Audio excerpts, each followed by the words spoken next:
Hello à tous. Est-ce que vous m'entendez? Je suis un peu boomer, je maîtrise mal la technologie. Vous avez un chat, si vous pouvez me dire que vous m'entendez, ça me boostera. Allez, un petit message de Louise. Bon, ça a l'air de marcher. Hugo, je peux la rendre encore plus douce et rassurante, paternelle. Très bien. Magnifique. J'attends peut-être 1 minute pour les retardataires. Et en attendant, on peut parler de ce que vous voulez. Une petite blague, Alexandre. J'ai pas de blague comme ça.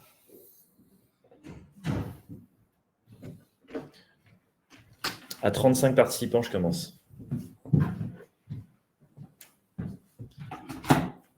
Tout à fait, les familles. J'essaierai d'être rapide pour qu'on puisse tous aller déjeuner, parce que c'est jamais des horaires faciles. Mais le sujet est grave et mérite qu'on y consacre au moins une demi-heure. Bon, très bien. Mes amis, je commence. Si on est tous réunis aujourd'hui à l'heure du déjeuner, c'est pour parler d'un sujet grave avec mon Head of Sales, Samuel, qui est juste là, qui s'occupe d'une centaine de conseillers chez Mastéos, et Anne-François, notre expert technique sur toutes les questions les plus techniques, voilà, et le reste de la boîte derrière. Le sujet du jour, c'est le contexte on peut parler dès aujourd'hui de crise économique, avec une inflation qui atteint un niveau que notre génération n'avait jamais connu. On est à 6% en France, on est à 10% en Europe, dans la plupart des pays. Belgique, Pays-Bas et d'autres, ils ont dépassé les 10%. C'est vraiment des taux historiquement inenvisageables et qui pourtant arrivent.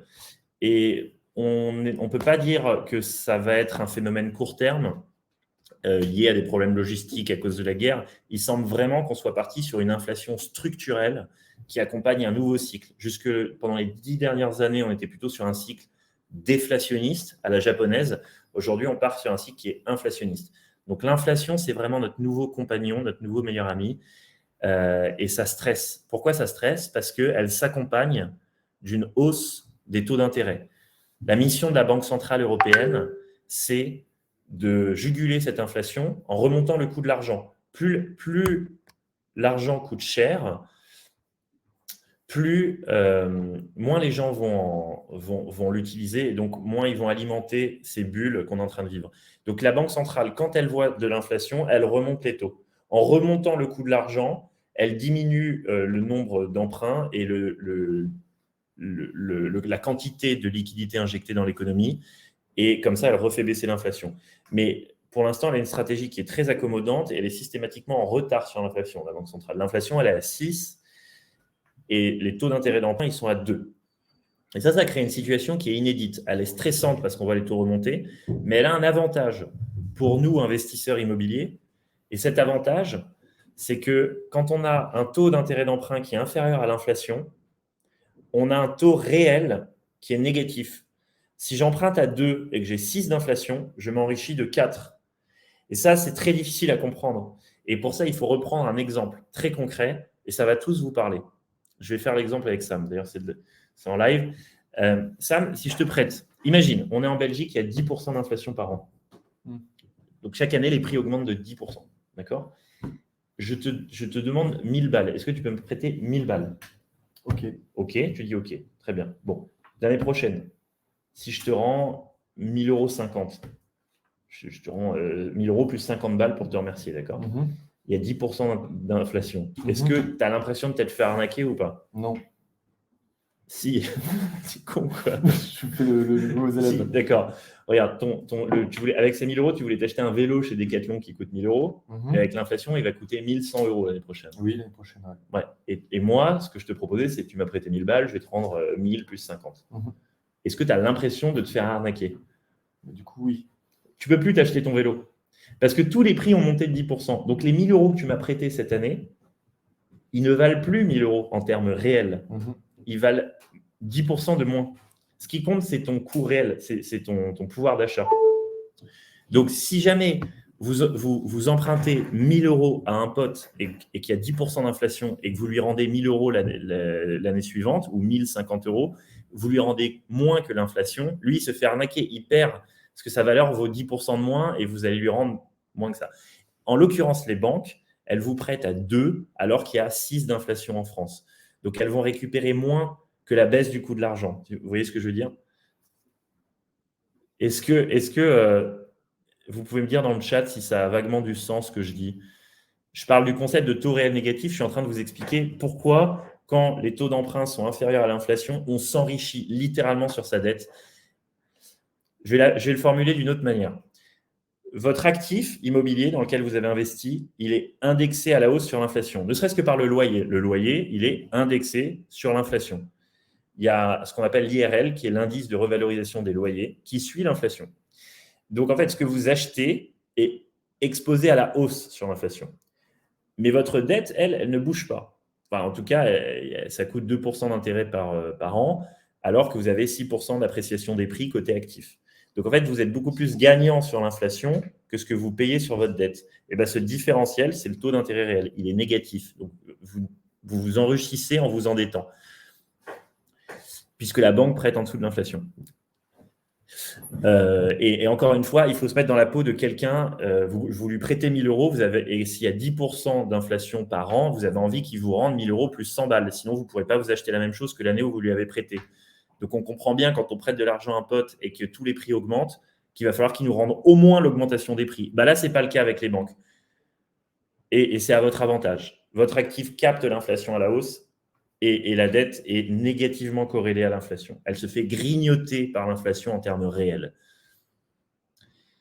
L'inflation est de combien sur l'immobilier de Hugo?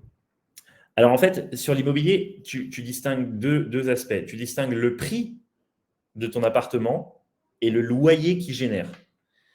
Le loyer qu'il génère, c'est clair, c'est indexé sur l'inflation. Il n'y a pas besoin de faire de longs débats là-dessus. Ce que génère ton actif immobilier, c'est un loyer et ce loyer est indexé à la hausse sur l'inflation. Voilà. C'est littéralement juridique, il y a un IRL, c'est indexé. Donc, par définition, tu as un rempart contre l'inflation parce que ton actif, il dégage un cash flow qui, lui, est indexé à la hausse sur l'inflation. Après, tu as le prix lui-même. Le prix, il y a le loyer, mais il y a aussi le prix de l'appartement. Ce prix, comment il se comporte en période inflationniste? Et là, tu as plein de facteurs contraires. Tu as un argument qui consiste à dire les taux sont en train d'augmenter, donc le crédit va coûter de plus en plus cher, donc les gens auront de moins en moins d'argent à déployer, de moins en moins de capacité d'emprunt, de moins en moins de pouvoir d'achat. Vu que le crédit coûte plus cher, c'est ça en moins sur mon pouvoir d'achat immobilier. Les gens ayant moins de pouvoir d'achat immobilier, le prix de l'immobilier est censé baisser. Ça, c'est un argument. Voilà. Tu as un autre argument qui consiste à regarder l'histoire économique ou l'histoire récente aux États-Unis et où on voit bien qu'en fait, contrairement à ce qu'on peut penser, ça paraît en fait assez logique, quand il y a de l'inflation, les prix augmentent, y compris les prix du logement. Le logement ne devient pas plus abordable à mesure que les prix augmentent. C'est l'inverse. L'inflation, c'est la montée des prix. Et elle affecte tous les aspects de l'économie, y compris le logement. Ça serait trop beau pour être vrai, puisque nous, on cherche tous à se loger avant d'être investisseurs, que dans un environnement où tous les prix montent de 5-10% par an, le logement soit le truc qui devient de plus en plus abordable. Donc, ça y est, je peux aller acheter sur l'île Saint-Louis à 5 000 € du mètre. Mon loyer, il devient plus bas. Avant, je ne pouvais pas me loger, c'était trop cher. Maintenant, je peux. Alors que tous les prix augmentent, je ne sais pas pour quelle raison magique, les prix de l'immobilier n'augmenteraient pas et le logement deviendrait super abordable. Et du coup, pas de grogne sociale, pas de crise, tout va bien. Non, malheureusement, c'est systématiquement indexé. Les prix du logement suivent l'inflation. Historiquement, ils la surperforment. C'est pour ça qu'on parle de l'immobilier comme une valeur refuge en période inflationniste et en période de stress économique, parce que l'immobilier, il vient capter l'argent qui était déployé sur d'autres actifs un peu plus risqués, comme la bourse, les cryptos, les NFT, tous les produits un peu risqués. Cet argent est rapatrié sur une valeur refuge qui est la pierre. La pierre, elle vient éponger les liquidités sorties des autres classes d'actifs et elle vient rassurer les investisseurs parce que c'est un rempart contre l'inflation. Donc, en période de crise et d'inflation, à part des épiphénomènes court terme, il y a des stress économiques. Sur le moyen long terme, la pierre est indexée à la hausse sur l'inflation. Elle surperforme même le marché. Pourtant, sur Paris, les prix au mètre carré commencent à diminuer. Absolument, Aline, mais pas de beaucoup. On galère tous à se loger dans Paris parce que ça reste à plus de 10 000 du mètre carré. Donc oui, il y a un léger ralentissement. Et C'est que Paris. c'est parce qu'en fait, quand on débat de est-ce que les prix de l'immobilier vont baisser ou monter, en général, dans nos esprits, on parle de grosses baisses. On ne parle pas de micro-variations à 1-2%. Là, les prix de l'immobilier parisien n'ont pas varié de plus de 5%. Ça reste, tu vois, ça reste assez marginal à l'échelle de ce qu'on entend par crack immobilier. Un crack immobilier en Espagne, pendant les années 2008, c'est 40% de baisse. Le crack US des subprimes, c'est 35% de baisse. La crise grecque, c'est 50% de baisse. Tu vois, c'est de ça qu'on parle quand on dit est-ce que les prix vont baisser, est-ce que ça ne vaut pas le coup d'attendre. À Paris, ça varie à la marge. Et en plus, Paris, c'est un marché à part effectivement, parce que c'est un marché qui est très indexé sur les cycles boursiers. C'est presque un actif financier, Paris, hein, par rapport à des villes plus normales comme Poitiers, Toulouse, etc. Donc, c'est vraiment deux marchés à part. Et ce qui nous protège, nous, en France, de grands cracks immobiliers, c'est un truc très précis, c'est qu'on emprunte à taux fixe. Le fait d'emprunter à taux fixe, ça fait que, plutôt qu'à taux variable, ça fait que quand les taux remontent, les gens qui ont déjà emprunté ne voient pas leur mensualité varier. Cette mensualité, elle reste fixe. Donc, je ne suis pas pris à la gorge parce que les taux d'intérêt remontent. Alors qu'aux États-Unis et dans certains pays européens comme l'Angleterre et le Portugal, au Portugal, ils empruntent à taux variable, quand les taux remontent, le coût de nos mensualités remonte avec. Et du coup, ce qui, une certaine année, nous permettait de payer notre mensualité, on payait la mensualité grâce au loyer, c'était OK, c'était autofinancé. Subitement, ma mensualité, elle fait x2 parce que la charge d'intérêt a doublé. Et du coup, je ne peux plus rembourser mon loyer ne peut plus rembourser ma mensualité, donc je dois vendre ou alors je me fais saisir mon bien et les biens saisis sont revendus massivement par les banques qui les ont saisis parce qu'elles n'ont pas vocation à les garder et du coup, ça fait cracher le marché. Et quand on est sur une économie à taux fixe comme la France, on a la chance d'être protégé de l'éventualité d'un crack de cette ampleur. Donc, les variations que tu vas avoir, elles sont de plus ou moins 5%. Et si tu regardes historiquement les prix nominaux de l'immobilier français, il y a peu ou pas d'épisodes de crack depuis la Deuxième Guerre mondiale. Il y a eu une légère baisse dans les années 90. Voilà. Donc, c'est un marché qui est relativement hermétique aux grandes crises IMO parce qu'on emprunte à taux fixe. Et donc, la variabilité des taux d'intérêt n'affecte pas ceux qui ont déjà emprunté, contrairement à d'autres pays. Donc, il n'y a pas de revente en masse de biens.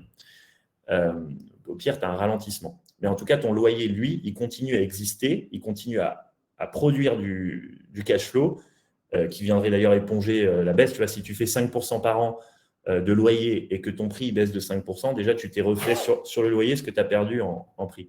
Et c'est ça l'avantage de l'immobilier. Et ces taux fixes, ils sont en train de remonter. On est à 1,5 sur 20 ans aujourd'hui, n'est-ce pas? C'est à peu près ça. Qu'est-ce qu'ils ont ça, donc voire un petit peu plus. Ça commence déjà à monter. Ouais. Ça, on est à combien là? C'est vrai qu'on a de plus en plus de clients qui arrivent avec des attestations et des offres de prêt à 1,6, 1,7. Mais après, on a 1,5, on l'a toujours, mais 1,6, 1,7, on en a. Ok, parce que des discussions que j'ai avec les patrons de banque, on se dirige vers du 3% à la fin de l'année, en décembre. C'est un consensus et c'est lié aux anticipations de hausse des taux de la Banque centrale. Si aujourd'hui… Ouais. Oui, c'est beaucoup. 3%. Déjà, il y a eu en un mois des hausses de 0,3-0,4% sur les taux d'intérêt. Et donc, j'en viens à un point important. Pourquoi ce n'est pas une mauvaise idée d'investir aujourd'hui, outre le fait qu'on emprunte à taux réel négatif et qu'on achète de la pierre valeur refuge, rempart contre l'inflation, indexé à la hausse sur les loyers, négativement indexé sur la baisse, donc qui nous rend gagnant. En plus de ça, les taux qui sont en train de remonter, ça nous oblige à sécuriser des taux fixes pendant qu'ils sont encore bas. Aujourd'hui, on a la chance d'encore pouvoir emprunter 1,6, 1,7 sur 20 ans, alors qu'on sait avec quasi-certitude que ça sera 3 à la fin de l'année. Et pour bien comprendre ce que ça veut dire financièrement, il faut simuler un emprunt. Donc, on va le faire en live. Et vous allez voir comment ça se traduit financièrement. Je pense qu'on ne peut pas le faire. Je ne peux pas le faire, mais je vais le montrer. Au Luxembourg, c'est déjà 3,2 fixe sur 20 ans. En Belgique aussi. Et en France, c'est encore un 6, un 7. Donc, il faut vraiment se dépêcher de sécuriser ces taux-là. Sur du 25, on a déjà du 2,3 là. Ouais, bah, je sais. Mais tant qu'on n'est pas à 3, c'est bien. Donc, un investissement moyen chez Mastéos, je vous mets dans le chat. C'est 200K net vendeur et c'est 250K avec les travaux, les meubles et les notaires. Et on va partir de cet exemple. Donc, je vais sur mon application de simulation de prêt et je mets 250 000 euros. On va dire qu'on emprunte tout. Sur 20 ou 25 ans? Sur 20 ans? Allez. OK. Donc, si je fais 250 000 euros sur 20 ans, à 1,5 de taux d'intérêt, on ne voit pas très bien. Ça fait un coût total du crédit de 39 527 euros. C'est ici. OK? Donc, 39 500 euros de coût du crédit. Je vous le mets ici. Coût du crédit égale 39K. Hop. Maintenant, on prend le même investissement, on reste sur 20 ans et on le passe à 3%. Donc, j'ai changé ce chiffre. Maintenant, c'est 3% d'intérêt sur 20 ans. Je fais la simulation.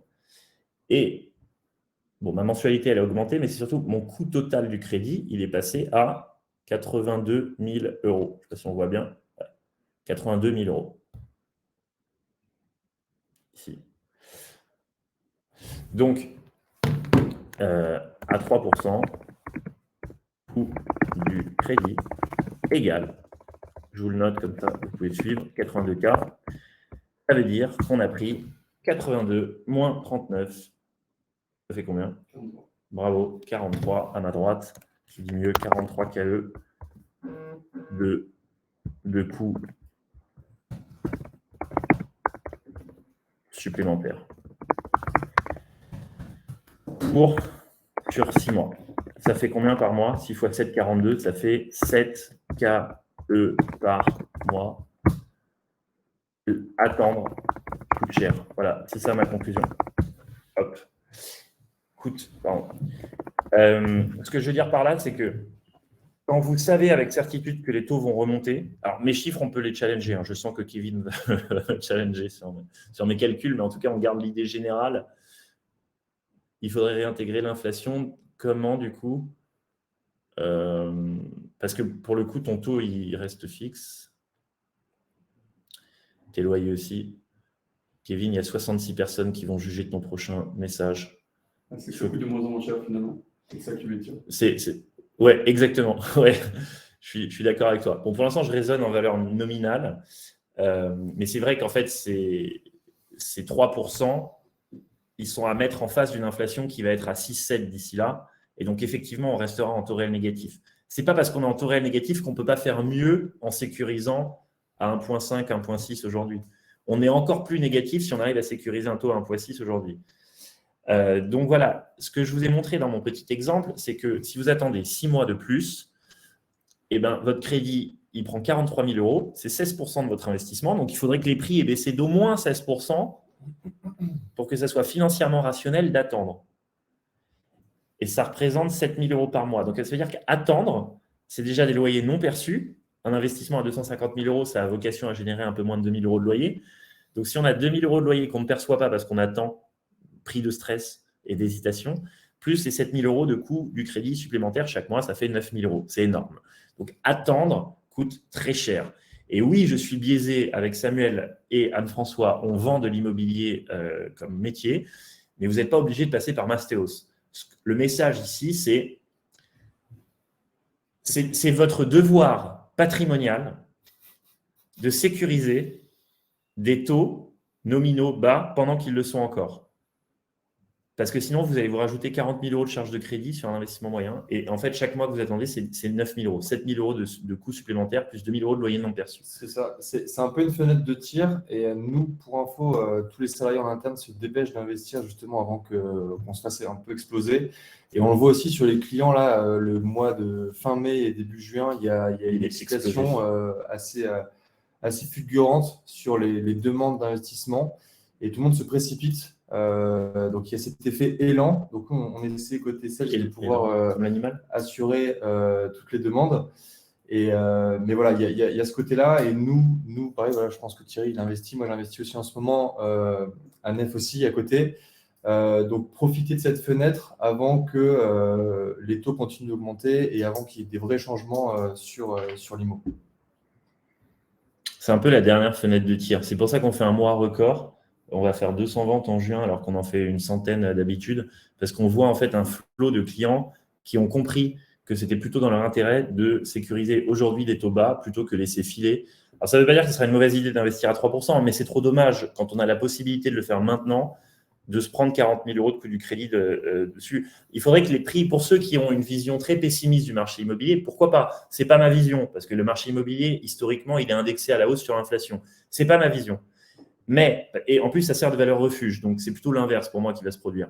Mais si vous pensez que les prix vont se cracher, il faudrait qu'ils se crachent d'au moins ce que vous allez payer en plus sur le crédit. En l'occurrence, 43 000 €, ça représente environ 16%. Donc, il faudrait qu'il baisse de 16% en 6 mois. Ça fait du 35% annualisé. Ça équivaut à un crack immobilier qu'on n'aurait jamais vu en France. Jamais. On en a parlé avant, on est à taux fixe. Il n'y a que dans les pays qui ont une variabilité des taux que ça asphyxie les emprunteurs. Eh bien, Aline, excellente question. On est sur des cycles qui sont assez structurels, sur les cycles inflationnistes. J'ai évidemment pas la réponse, mais les grands cycles en termes d'inflation, ils ont tendance à durer une dizaine d'années. Le dernier cycle qu'on a vécu, la dernière variation de taux d'intérêt à la hausse de la Banque centrale, elle date d'il y a pile 10 ans. Donc, les grands changements de paradigme, inflation et taux, c'est tous les 10 ans. Donc, je n'ai pas la réponse, mais c'est plus prudent de prévoir que cette inflation, elle est là pour durer une dizaine d'années et que les taux d'intérêt, ils sont là pour augmenter jusqu'à ce que l'inflation se calme. Et ça peut, alors ça varie entre-temps, hein, mais je ne pense pas qu'on reviendra à une situation où on peut emprunter à 1,5. Enfin, pas avant la retraite, quoi. Mais logiquement, le prix de l'immobilier va donc automatiquement baisser si les taux sont estimés à 3% en décembre. Alors, pas automatiquement. Je ne suis pas en train de dire que l'argument n'existe pas. Il y a un argument qui consiste à dire à 3%, le coût du crédit augmente, donc les gens peuvent emprunter moins. Et oui, cet argument est valable, mais je pense qu'il est contrebalancé par d'autres forces qui annulent cet argument. Le fait que tous les gens n'empruntent pas, hein, il y a beaucoup de liquidités sur le marché immobilier qui est appelé à se déverser, notamment les niveaux d'épargne qui ont été accumulés pendant le confinement. Je pensais à la Belgique où Mastéos est présent. La Belgique, c'est la championne de l'épargne Covid. Ils ont accumulé 300 milliards d'euros d'épargne qui dort sur des comptes non rémunérés à une époque où l'inflation est 10%. C'est-à-dire que cet argent, cette surépargne, se fait grignoter par l'inflation. Elle est sur des livrets A qui ne sont pas rémunérés, grosso modo. Il y a 10% d'inflation par an. Ça veut dire que cet argent perd 10% de sa valeur. Et cet argent, qui n'est pas lié à des emprunts immobiliers, qui est du pur cash, il va être déversé, selon moi, sur la dernière valeur refuge dans le paysage financier, la pierre. Et cette pierre, elle va capter l'excès d'épargne. Et je pense que le fait que les taux d'intérêt pour les gens normaux comme nous, il affecte la capacité d'emprunt, ce n'est pas suffisant pour faire baisser les prix, parce qu'il y a quand même une épargne dormante qui doit aller sur cette valeur refuge, et parce que historiquement, et on le voit aux États-Unis en ce moment, l'inflation, elle affecte aussi les prix du logement. L'inflation, c'est l'augmentation des prix de tous les prix, y compris ceux du logement. Aux États-Unis, les taux, ils sont passés de 2 à 5,3 sur 20 ans pour un emprunt immobilier. Les prix n'ont fait qu'augmenter. Donc, tu vois, ce n'est pas évident, ce n'est pas un argument évident. Je ne dis pas qu'il n'existe pas, mais il n'est pas évident. Concernant les attestations de financement, quelle est la durée moyenne de validité? Elle est de plus en plus courte. Si je chope un 1,6 aujourd'hui, ma banque va conserver ce même taux. Si je signe un compromis le 15 juillet, c'est chaud, c'est un peu chaud, ouais. Je laisse répondre mes camarades qui sont plus proches du business.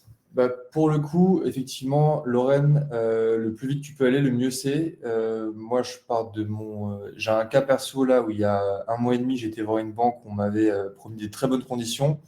Et effectivement, j'arrive un mois et demi plus tard et ces conditions ont changé. Moi, pour info, je suis sur 25 ans à un taux à 2% hors assurance, donc ça fait super mal. Sauf que j'ai pas d'autre choix que d'y aller.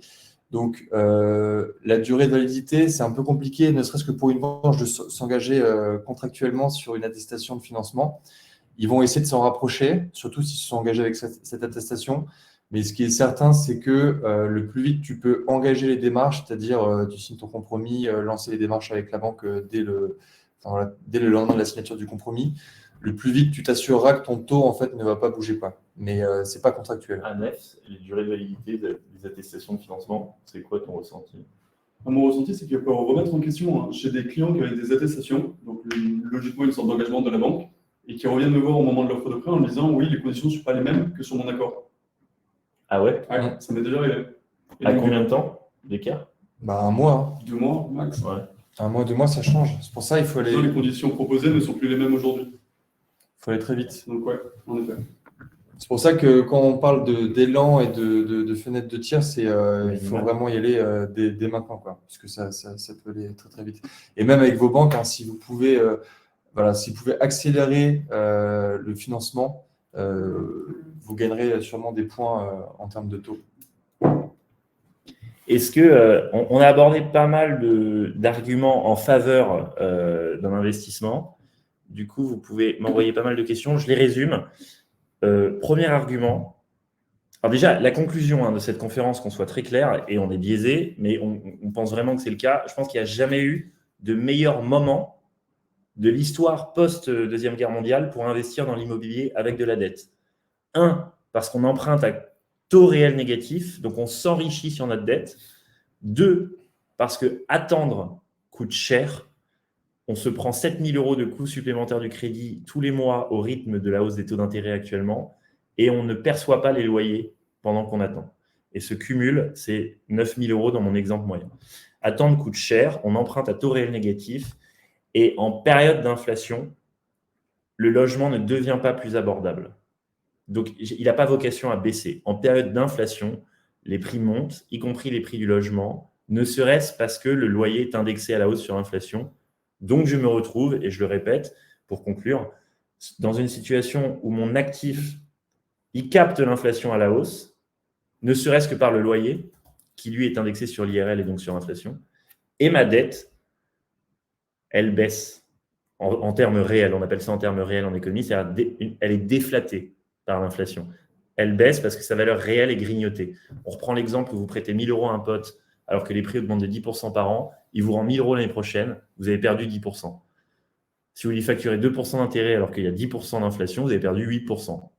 Vous ne pouvez plus vous acheter votre vélo. Vous n'avez pas facturé suffisamment cher pour compenser l'inflation. Là, c'est ce que font les banques. Les banques ne vous prêtent pas au niveau de l'inflation. Donc, elles perdent de l'argent en valeur réelle et vous en gagnez. Parce que votre actif, il s'apprécie plus rapidement au rythme de l'inflation, ne serait-ce que via le loyer, alors que votre dette, elle reste fixe et son coût, il est que de 2 alors que l'inflation est à 6. Alors, je réponds aux questions. Vas-y. Une question de Aline. Comment vous contacter et avoir des infos? Hier soir, je n'ai pas eu l'occasion de discuter avec des membres de Mastéos. Merci pour la soirée de livre, elle est top. Ah, cool. Aline, tu étais à la soirée hier? Yes. C'était une soirée pour les femmes réfugiées ukrainiennes qu'on loge dans des appartements Mastéos notamment, à qui on paye le loyer. Et Aline, très bien, merci d'avoir lu mon bouquin. Et tu vas sur le site mastos.com. C'est ça. En fait, tu as juste à t'inscrire et tu peux prendre rendez-vous avec un conseiller. Et ils vont t'aiguiller juste sur du conseil ou sur t'accompagner avec un investissement avec Mastéos. Ceux qui sont sur le call, n'hésitez pas à le faire en tout cas faites-le cette semaine plutôt, puisqu'on va faire une annonce la semaine prochaine et on va être un peu débordé de rendez-vous. Donc si vous voulez profiter de conseils, n'hésitez pas à vous inscrire cette semaine. Et sinon, écrivez-moi sur LinkedIn et j'essaierai de répondre. Votre avis est identique sur une résidence principale? Alors, une résidence principale, c'est un actif qui est définanciarisé. Ce n'est pas un acte financier, c'est un acte émotionnel, de confort, de projet de vie. Mais moi, je n'adopterai pas une approche financière sur ce genre d'actif parce que, en fait, si jamais tu fais le choix d'acheter une résidence principale, c'est parce que tu as envie d'emménager avec ta conjointe, tu as trouvé l'appart de tes rêves et en fait, penser que le taux d'intérêt risque de faire baisser la capacité d'emprunt des Français, d'affecter négativement les prix à court terme ou moyen terme, je ne sais pas, ça ne doit pas rentrer en ligne de compte. Donc moi, de toute façon, mon pronostic économique sur l'immobilier, il est bullish, il est haussier. Je pense que la pierre va suivre l'inflation, comme elle l'a toujours fait historiquement. Je pense que les prix vont s'apprécier. Je sais que le coût de l'emprunt va devenir de plus en plus cher, donc je te recommande, si tu achètes de la pierre, de le faire plutôt vite. Le problème de la résidence principale, c'est que comme ce n'est pas un acte financier, c'est un acte qui demande de trouver le bien de tes rêves. Donc, tu ne peux pas non plus dire j'achète maintenant le premier truc qui passe pour sécuriser des taux bas. Alors qu'en investissement locatif, c'est un peu plus facile, ne serait-ce que chez Mastéos, on va sourcer 500 projets par mois. Donc, c'est plus facile d'avoir un truc rapidement. Moi, j'y vais. La Réunion. Ouais, toi, t'es de la Réunion, toi, François. Non, des Antilles, mais Tu peux je faire vais avec plaisir demain, si tu veux. Tu peux faire l'accent béquet ou pas? Je peux pas comme ça. Je peux vendre du rhum, je peux vendre de l'immobilier, je peux te vendre plein de choses si tu veux. Voilà. Anne-François est réunionnais. Non, Antillais. Antillais, pardon. La Réunion. Pardon. Donc, on va pas tarder à l'envoyer, ouais.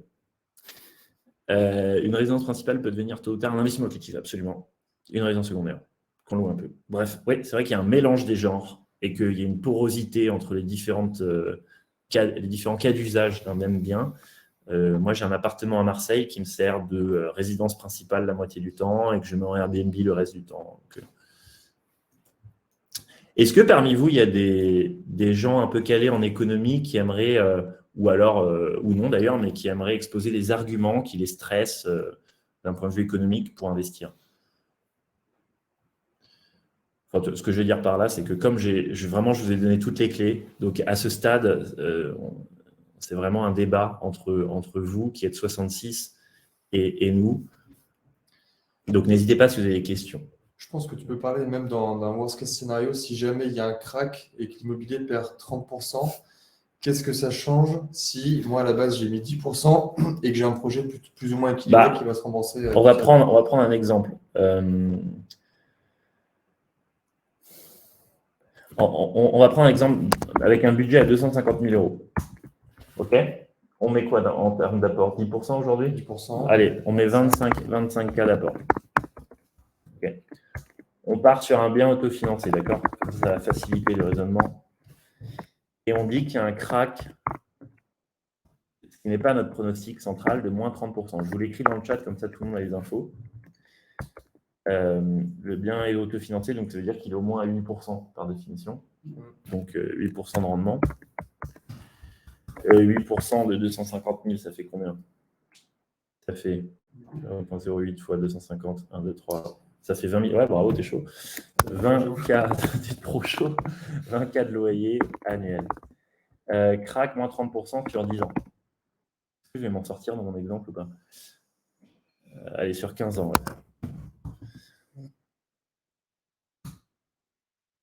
Alors, je vous le simule en live, je ne sais pas ce que ça va donner. Donc déjà, ce que j'ai touché en loyer, c'est 20K fois 15. On va parler de loyer net. Hein. Comme ça va simplifier un peu le truc. Ça fait quoi 20K 300? Oui, bah donc c'est bon. Alors on va parler de loyer brut. On enlève la moitié en charge. Donc ça ferait plus que 10K de loyer fois 15. Donc ça fait 150 000 euros de rembourser à la banque. Et 30% des 250 000, donc parce que je me suis pris un crack, 75. Ça fait 75.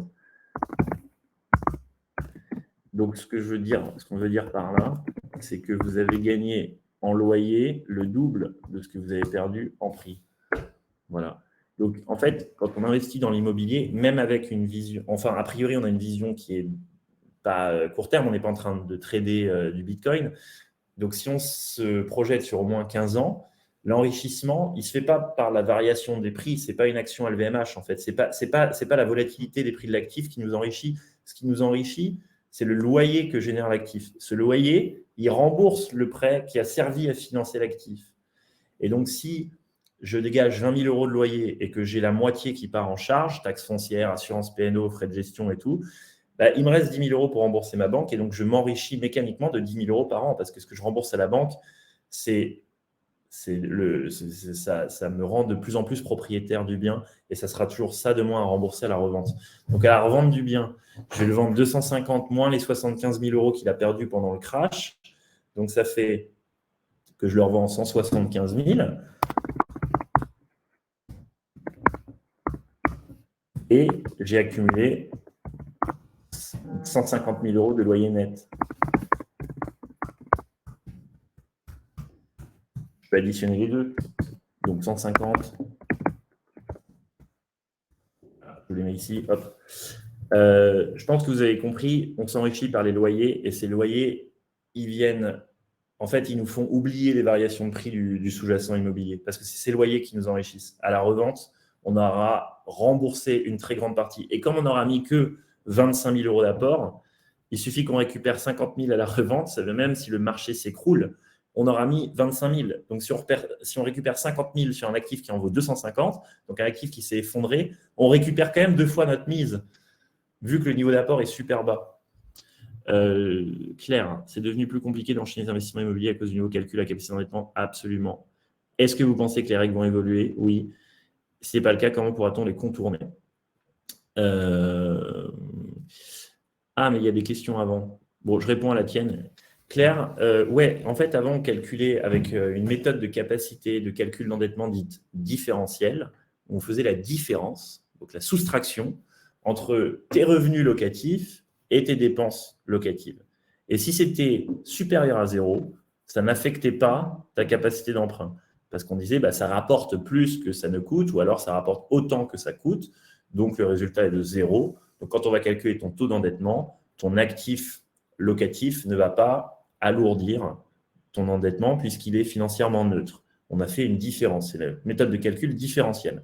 Aujourd'hui, le HCSF, le régulateur bancaire, a interdit la méthode différentielle et demandé à ce que les banques passent en méthode classique.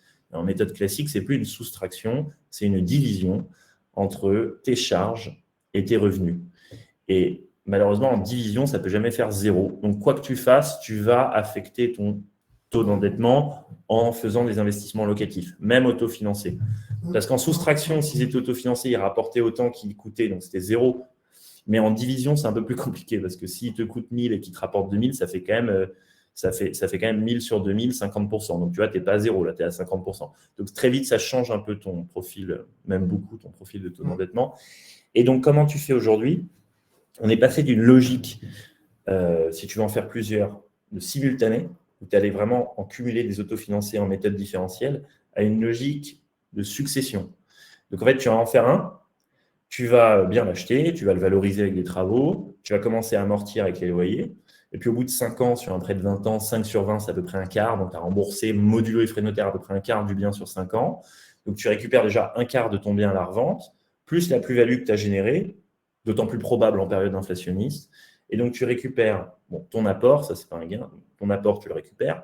Ce que tes loyers ont amorti, tu le récupères. Donc là, un quart à peu près de ton investissement. Et ta plus-value, tu la récupères. Ce qui fait que tu récupères un montant de cash que tu vas releverager sur un investissement plus gros. Parce que comme tu peux mettre plus d'apport, tu peux emprunter plus. Et donc, tu vas faire se succéder des investissements avec un effet boule de neige où ils vont être de plus en plus gros. Et le but, c'est aussi de générer de la plus-value. Avant, quand tu étais en simultané, c'était de générer du rendement parce que tu voulais que ça reste autofinancé pour ne pas affecter ta capacité d'emprunt en méthode différentielle. Là, tu vas essayer de générer de la plus-value à chaque fois. Et c'est pour ça que nous, on incite les gens à aller sur des zones patrimoniales parce que ces zones un peu sexy, patrimoniales, ce n'est pas à très haut rendement, mais ça capte la plus-value beaucoup plus efficacement que si tu investis en banlieue de Maubeuge ou de Roubaix. Donc, nous, on t'invite à aller dans des centres-villes un peu sexy, peut-être à perdre un peu en renta, mais à gagner en plus-value.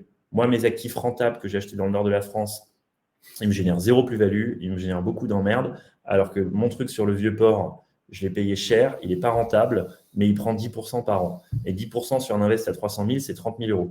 C'est comme si je gagnais 2 500 € de cash flow positif tous les mois, alors que je suis en effort d'épargne. Et tu as plus de tension locative. Et j'ai une super tension locative et j'ai 0 emmerde, parce que c'est un bien patrimonial.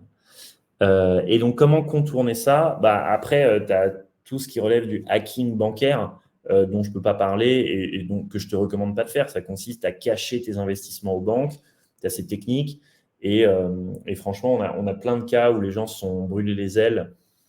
En fait, 3 quarts des cas où en fait, ça va super vite. Il suffit d'une ligne d'un compte à un autre qui ne sont pas passés et tu te fais griller. Et en fait, là, tu es blacklisté. Donc, il vaut mieux les enchaîner de façon réglo que d'aller se brûler les ailes et passer. Après, tu peux essayer en SCI de ramener un autre investisseur en associé. Et donc, ça marche plus. Parce que les banques, elles ne financent plus trop les… En fait, même si tu es associé, tu es quand même affiché sur le répertoire. Donc, Ouais, mais si ton associé a de la capacité d'emprunt, tu peux la rider un peu, non? Ah oui, c'est pour augmenter ton endettement. Enfin, si toi, à titre perso, tu es au max à 35%, tu ne peux pas faire plus, mais que tu as envie de continuer et que tu as une grande tante qui est OK pour s'associer avec toi, qui elle a de la capacité d'emprunt latente, tu peux éventuellement créer une SCI avec des gens et profiter de leur capacité d'emprunt et toi apporter peut-être un peu d'apport ou un peu de ton temps sur la gestion du bien, etc. Hugo, tout augmente, oui, mais pas forcément les salaires. Tu peux augmenter aussi tes loyers, mais si personne ne peut les payer, n'y a-t-il pas un plus haut risque d'impayé? Le loyer rembourse le prêt, mais il faut être sûr que quelqu'un puisse payer. Voilà mon point. Eh bien, c'est le problème de nos assurances et pas le nôtre, parce que nous mettons tous nos biens en garantie loyer impayé chez Uncle, notamment. Aujourd'hui, vous avez des organismes de garantie loyer impayé qui sont ultra performants et qui ont un pricing très fiable du risque. Si ces experts du risque locatif pensent qu'il y a un risque d'impayé parce qu'il y a une mauvaise indexation des salaires sur l'inflation, ils vont être plus sélects dans les dossiers locataires. Donc, ça veut dire que tu vas peut-être mettre un peu plus de temps à louer ton bien parce que l'assureur garantie loyer impayé va être plus sélect parce qu'il aura vu que les salaires ne suivent pas l'inflation. Ça fait partie de leur modèle de pricing. Et donc, tu vas peut-être avoir une durée de relocation et un turnover qui va passer de 1 mois à 1 mois et demi. Et ça, c'est à mettre dans ta modélisation financière. Et nous, on l'intègre à nos fiches, cette période de turnover. Elle est de combien actuellement? Ça dépend des villes. D'accord, en fonction de l'attention. 0,5 et 1 mois et demi. D'accord. Et la typologie du bien, si c'est une colocation, si c'est un studio, si c'est une maison. OK. Voilà. Ensuite, pareil, Lorraine, la solvabilité des locataires en période de grosse inflation, il nous faudra bien les choisir, prendre une jelly. Oui, absolument. Ça relève de la sélectivité et donc ça rajoute du temps sur la mise en location. La bourse est fébrile en ce moment, les marchés sont tendus. J'ai peur que cela impacte l'immobilier de façon négative. Qu'en pensez-vous? Eh bien, je refais la conférence. On redémarre du début. Non, mais justement, tu sais, on dit que la pierre, au même titre que l'or, est une valeur refuge. Et c'est historiquement vrai. Quand tu es sur des stress de marché, des stress boursiers, l'argent a tendance à quitter ces marchés pour se rapatrier vers les actifs les moins risqués, au premier titre desquels l'immobilier. Et donc, ça impacte l'immobilier plutôt de manière positive, en fait. Surtout que ce marché immobilier, il est quand même soutenu par un taux d'intérêt réel qui reste négatif. Il est un rempart contre l'inflation parce qu'il capte cette inflation via les loyers, via les prix aussi, mais via les loyers déjà. À ce titre, il fait rempart à l'inflation. Il est une valeur refuge et c'est pour ça qu'il attire en période de crise les investisseurs. Donc non, je ne pense pas que le stress boursier du moment impacte négativement les marchés immobiliers. Je pense que les marchés immobiliers vont recevoir tout le surplus d'épargne qui va se déverser parce que cette épargne, elle ne veut pas dormir sur des comptes non rémunérés et se faire grignoter par l'inflation. Le marché boursier, il va être alimenté par les taux d'intérêt réels négatifs, puisqu'on emprunte en dessous de l'inflation, on gagne de l'argent en s'endettant, et donc je ne pense pas. Et historiquement, le logement ne devient pas plus abordable quand tous les prix montent. C'est l'inverse qui se passe. L'avenir de la location saisonnière en cette période de crise, avis et conseils. En période de Covid, c'était compliqué, mais là… Ça se relance. Moi, ce que je peux dire par rapport à ça, c'est quoi qu'il arrive sur toutes les projections financières que vous aurez, basez-les sur de la location classique, la location saisonnière étant un bonus. Mais tout ce qui va être réglementaire change. On a des villes comme Marseille aujourd'hui, on ne peut plus faire du Airbnb en SCI. Donc, préparez-vous à ce que ça change, comme ça a changé à Paris il y a déjà plusieurs années, dans les villes périphériques. Donc voilà, nous, ce qu'on dit à nos clients souvent, c'est de se baser sur vraiment un modèle classique et de profiter de la location saisonnière tant que ce sera possible en mode bonus, quoi. Il y avait une question qui passait sur l'historique des prix en période de crise et je vais vous envoyer le lien tout de suite. Qu'est-ce qu'on a d'autre comme question? J'arrive. Tu peux regarder le chat parce que c'est bon. Voilà, c'est bon. Je vous mets le lien et vous pouvez voir les prix. Alors, c'est le site The Economist, vous savez, le magazine économique. Et vous pouvez comparer tous les historiques de prix en Europe. Alors, ils le font en nominal et en réel. C'est comme avec les taux. Je vais parler de taux nominaux et de taux réels. Le taux réel, c'est le taux nominal moins l'inflation. Quand on parle de prix réel, de real prices, c'est Et c'est d'ailleurs toute ma thèse, c'est que je ne pense pas que les prix immobiliers vont baisser. Mais ce qui n'est pas impossible, c'est qu'ils augmentent moins vite que le reste de l'inflation. Ça veut dire que les prix réels de l'immobilier vont baisser. Ça veut dire que les prix nominaux augmentent moins vite. Et donc, ça crée une baisse des prix réels.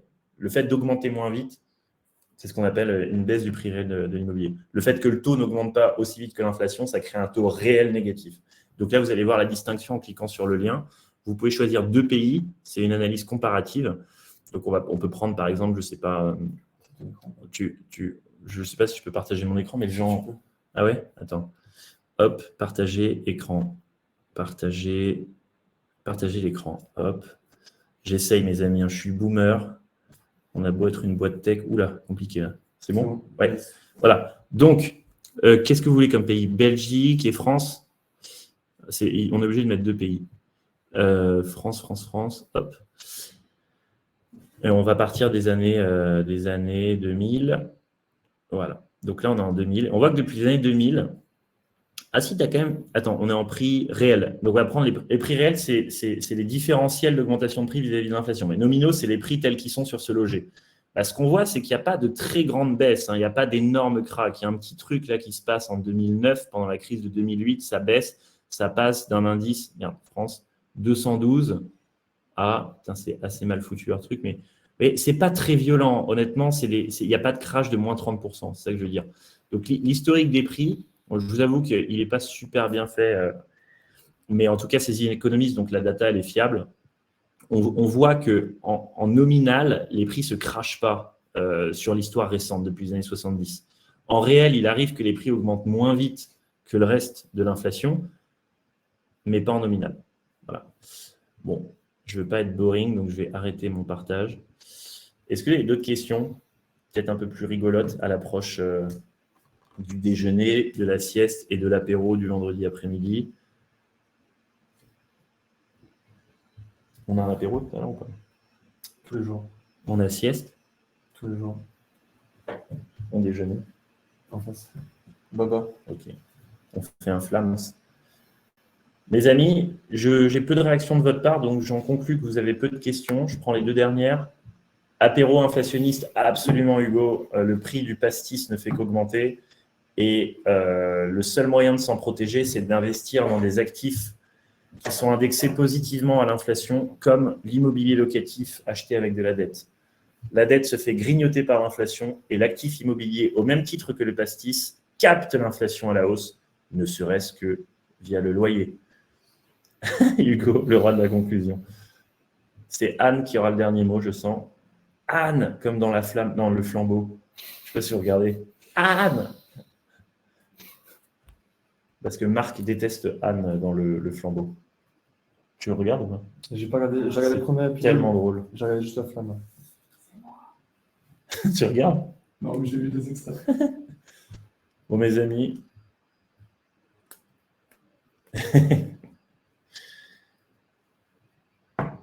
Si vous avez d'autres questions, écrivez-moi sur LinkedIn ou inscrivez-vous sur mastéos.com.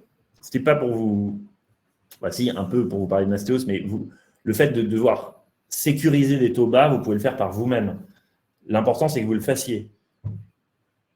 Après, si vous ne voulez pas vous embêter, nous, chez Mastéos, on trouve le bien, on s'occupe du financement, de la structuration fiscale, juridique, notariale, bancaire, on s'occupe des travaux, on s'occupe des meubles, on met des locataires dans les apparts, on fait la gestion locative, on a la compta aussi en fin de chaîne, on s'occupe de la maintenance du bien, de la revente du bien à la fin, on s'occupe de tout. Le tout sur une app.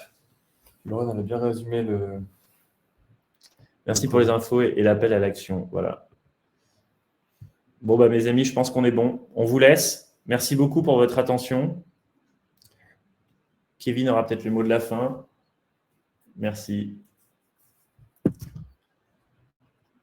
Et si vous inscrivez, je vous souhaite de tomber sur un conseiller aussi bon que Anne-François, notre meilleur, qui vous fera l'onboarding avec l'accent antillais. Tout accent. C'est en option, il faut le demander. Moi, j'ai déjà fait un call avec l'accent marseillais. Ah, Bertrand, mes villes préférées. Perso, j'aime beaucoup Toulouse. Marseille, c'est saturé de chez saturé. J'aime bien Toulouse. Qu'est-ce qu'on aime d'autre? Valence, c'est cool. Ouais, en fait, ça dépend aussi de ce que tu veux. Si tu veux des immeubles, c'est plus le nord. Du label Baptiste, c'est aussi plus le nord. Marseille, il y a eu pareil, il y a une grosse vague. Donc il y a d'autres villes maintenant qui se dégagent. Donc, effectivement, Toulouse, Toulon qui profite de la contagion géographique des prix de Marseille avec des budgets beaucoup plus abordables. C'est ma nouvelle chouchoute, Ouais. Toulon. Mais ce qu'on peut vous conseiller, c'est investissez dans des villes que vous connaissez un minimum, parce que vous avez besoin de repères pour quand même prendre les bonnes décisions. Et si ce n'est pas les villes, parce que c'est trop cher, peut-être qu'il y a les périphéries, vous êtes déjà un peu au courant de ce qu'il y a comme projet. Mais investissez avec des repères, c'est déjà plus facile pour vous pour prendre les bonnes décisions, même si vous êtes chez Mastéos, quoi. On est présent dans une vingtaine de villes. On n'est pas présent partout. Il y a des villes où j'aimerais qu'on soit présent. Metz, je trouve ça génial, on n'y est pas. Thionville, on n'y est pas. Mais on est présent dans la plupart des grandes villes françaises. Et quand je dis présent, on a vraiment des gens sur place, salariés chez nous. Si on vous emmène à Marseille, on ne va pas sous-traiter à des prestataires qu'on ne connaît pas en étant confortablement assis dans le Marais. On a 40 salariés à Marseille. On a des ouvriers, des plaquistes, des plombiers en CDI. On a des architectes. On a des chasseurs, on a des gestionnaires locatifs, on a des bureaux, on a une agence rue de Paradis, on a un entrepôt. Donc, quand on vous emmène dans une ville, on est physiquement implanté avec nos propres équipes salariées et on ne se déresponsabilise pas sur un sous-traitant local qu'on maîtriserait mal. Bruxelles-Madrid, taux d'emprunt français ou étranger? Alors, c'est un peu technique sur les financements transfrontaliers. Ouais. En fait, soit le cas idéal, mais que personne n'a, c'est tu as une résidence qui est pas affectée d'une hypothèque. Et donc, la banque française va mettre une hypothèque sur ton bien situé en France et te prêter l'équivalent à des taux français. Après, évidemment, personne n'a de logement comme ça, vierge de dette ou vierge d'hypothèque. Donc, le cas le plus fréquent, c'est d'aller voir une banque locale. Et en général, la France a des taux très bas. Donc, ça sera des taux probablement supérieurs avec des niveaux d'apport supérieurs. Donc, pour l'étranger, il faut être financièrement assez solide, c'est-à-dire prêt à mettre un tiers, voire la moitié en apport, avec des taux d'intérêt en général 1 point supérieur au taux français. On parle pour l'Espagne, le Portugal ou la Belgique, mais des rendements encore plus élevés. Il y a des questions sur Toulon. La tension locative est très, très bonne à Toulon. Il faut étayer ton truc. Vous allez sur… alors déjà, vous pouvez mettre des fausses annonces sur Le Bon Coin pour voir si ça prend, mais vous n'avez peut-être pas que ça à faire. Il y a un site internet qui est très fiable, qui s'appelle le tensiomètre locatif de Log Service. Tu peux partager le lien?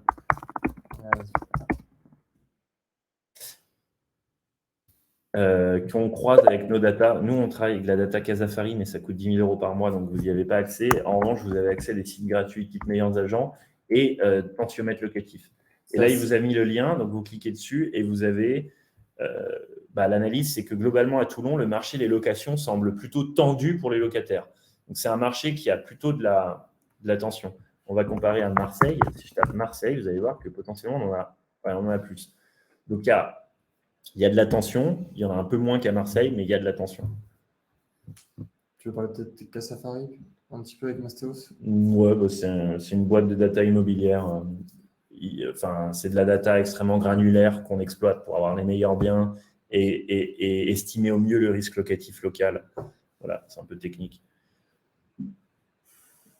Oriane qui a le bon réflexe de vous orienter sur les sites locaux. Si vous voulez parler à des conseillers belges ou espagnols de Mastéos.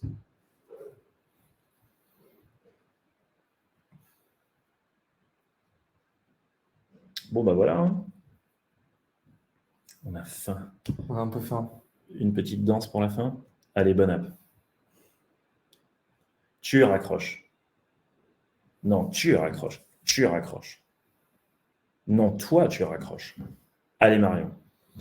J'appuierai pas sur le bouton quitter le chat. Vous raccrochez. Non, toi, tu raccroches. Merci, Ciao. merci tout le monde.